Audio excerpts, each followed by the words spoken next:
Last time on Paris COP 2015, the delegates warm up with lengthy introductions and rapporteur speeches.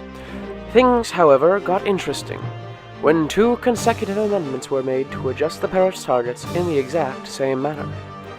Initially, they voted to break for informal negotiations, as this could radically reshape the protocol. However, they inevitably voted against the amendment, and yet, once again, broke for informal negotiations to discuss the identical yet loopholed amendment. Here's Todd Johnson. Breaking news update. Todd Johnson. Tim Hortons is closed and I'm really hungry. The amendment failed yet again. And then the next amendment was put forth by Bolivia, which would be an amendment to shake the conference for at least the next 2 to 3 days. Bolivia recognizes that climate change is real and justice must be done for Mother Earth. Allowing flexibility for developed nations is unfair, unnecessary, and ineffective in combating climate change. They must take leadership. This proposal is based upon the realization that previous emission trading schemes allow the world's worst polluters to skirt around cutting real emissions. It put the importance of money and markets before the importance of Mother Earth. The newly proposed Annex 1A is created based upon the world's worst historical contributors to climate change, and the nations most capable of cutting their emissions based on financial and technological resources. Given these abilities, they should not need extra flexibility given through emissions trading.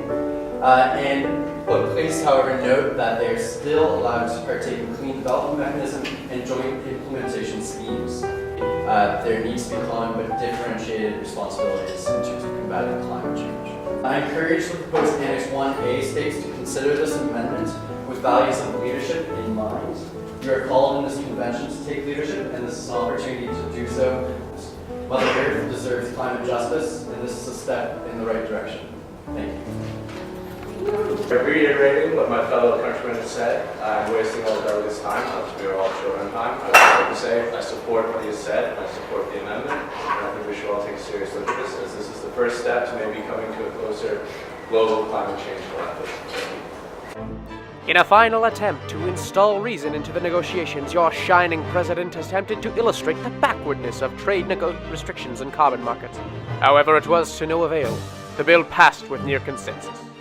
Mr. President, how do you feel about this? This is a pretty big hit. This is a segregation of actors within the model. We're trying to achieve global consensus on how to resolve this, and instead, what we're getting is an attack on equality and freedom.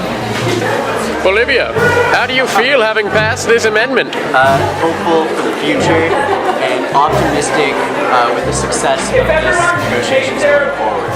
Do you think it actually is wise to segregate some of the most powerful countries and exclude them from emissions trading? I wouldn't call this segregation. I would call this giving them an opportunity to take leadership as they're supposed to in accordance with the mandate of the UNFCCC. Excellent.